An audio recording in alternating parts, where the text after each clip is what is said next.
In this tutorial, what we're going to do is have a little go at simulating a real-life household budget using a spreadsheet. This is probably one of the most useful lessons you'll ever have in all of Key Stage 3 from the computer science team, even though it's probably more ICT. And the reason I say that is that as an adult, it's very difficult to manage money when you get paid once a month and you've got a whole bunch of different bills that are going to go out, but at the same time you want to have the flexibility to be able to spend money every single week, like going to the shops, for example, to buy things. So by having a spreadsheet model of all your money, it'll help make sure that you can avoid going overdrawn as far as possible. So the first thing we're going to do is pick up a template, which is this thing just here. So I'm going to right click on here. I'm going to go down to Save Link As. I'm going to go into my H drive to save this. Where am I? Yeah, H, year 9, Game of Life, and Budget 2. That seems a pretty good name, so I'll save it there. Once that's saved, I'm going to load up Excel. And let's get that open. So browse, computer science, year 9, Game of Life, budget 2. Okie dokie.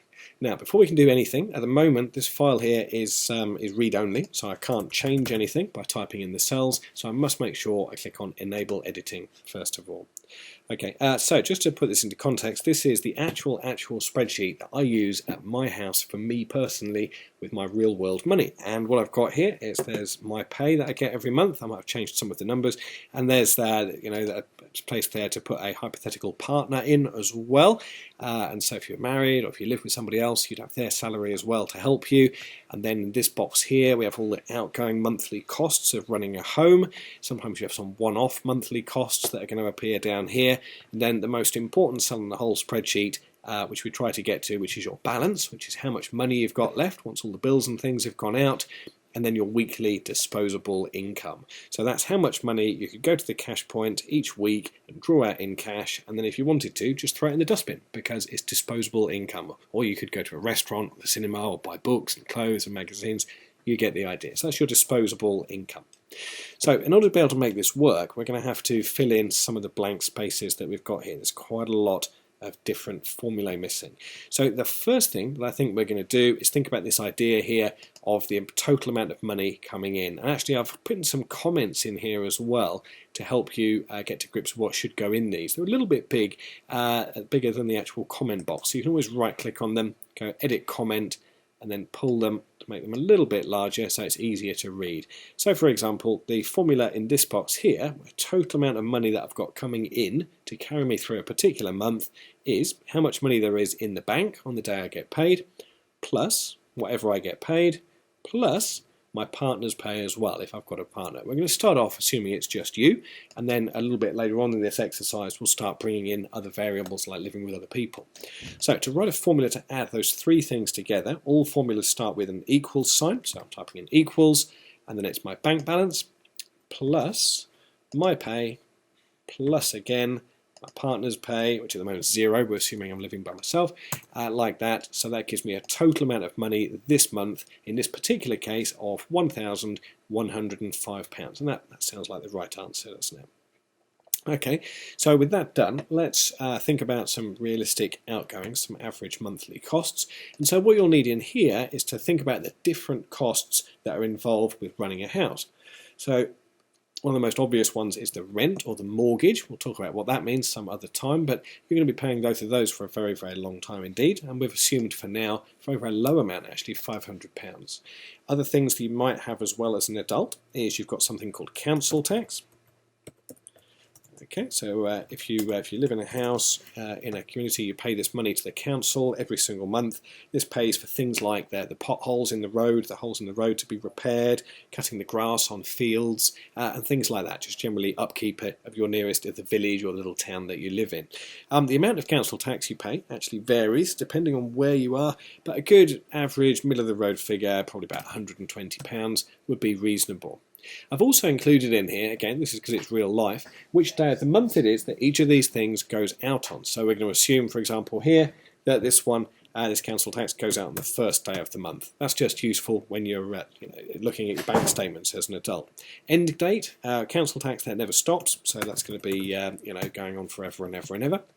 What else can I have in my house? It's probably nice when I turn the tap on if water comes out, so I'll have to pay for that. It's probably nice if it gets cold, if the central heating kicks in, so that could be gas or it could be electric.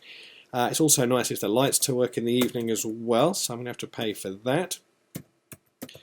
I'd quite like to be connected to the internet, and you normally get the internet and the phone together, so I'll put here broadband plus phone. Those things are quite important. What else could we have in my house that I've got? I'm trying to think what I've got now. You normally, I probably want to eat. Eating's quite important, so that's probably a fairly dependable ongoing monthly cost. Depends where you want to eat, you buy your dinner from, as to what your food bill's going to be for the month. But I would guess if it was just a single person, just pulling a number out of the air a little bit here, I would guess if you shopped very, very frugally, if you shopped in places like Aldi or Lidl, you'd probably be able to get your week's shopping for about £50 to £60. I'd guess if you did the same thing in one of the middle of the mid-range supermarkets, that's Tesco, Asda, Sainsbury's, Morrison's, one of those, I would guess the same shop's going to be a little bit more expensive, probably about I don't know, £70, something like that. And then finally, if you want to shop at one of the high-end places, so that'd be somewhere like Waitrose or Marks and Spencer's, then you could probably put a little bit more on that again, probably take that to about £90, something like that. So I'm going to choose a number of about £60 a week, which is for my food, but this is for a month, okay? So I need to multiply this number by 4.5 to get the right idea. We said before there's about 4.5 weeks in a month. So I just put a little formula in there. It equals 60 times 4.5 weeks of the month. So there you go, that's my food bill there, okay. We'll put some other figures in these a little bit later on. Other things that are important, well, if my house got broken into and all my things were stolen, I'd like to know that they're going to be replaced. So I'm going to need some home insurance. That's going to be paid for every month. Chances are pretty good in your household. You're going to want to have a car. Many people take out loans to cover the cost of those, so I'll probably have a car loan. Plus I'm going to need to put some fuel in the car as well, petrol or diesel. That stuff's expensive. Plus you need car insurance. Plus before you put a car on the road, you have to make sure you've got car tax on it as well. You can pay for that monthly if you want.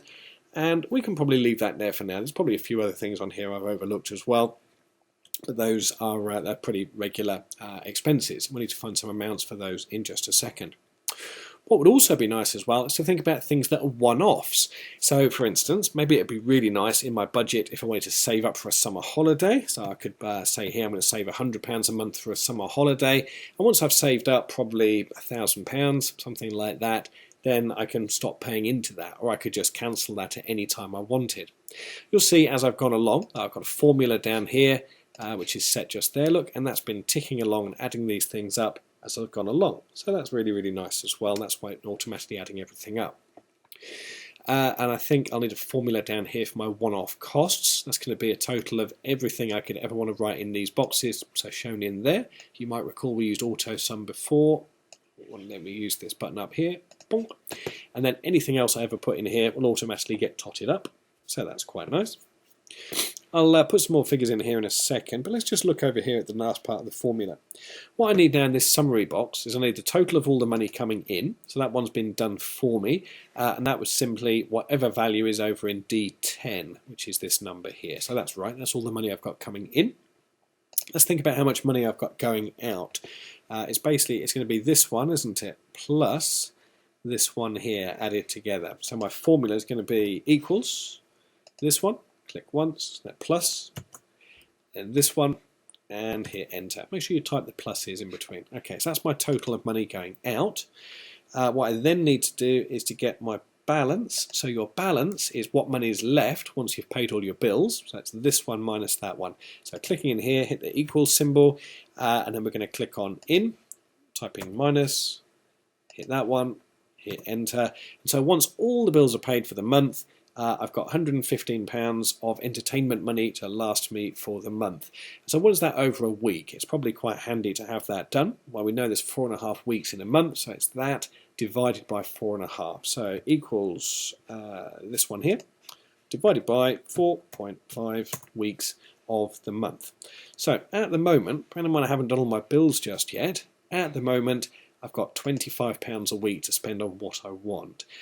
So let's just quickly rub in some more figures here and try and make sure they're fairly accurate. Thankfully, over here at Bond Code, what I did is I had a bit of a look at some possible bills, and I've made a bit of a list that you can use to help you get to grips with what those things might be. What I'm going to do for you is by the time you come to watch this video tutorial, there's going to be a nice link that I'm going to put right about here, actually, I think.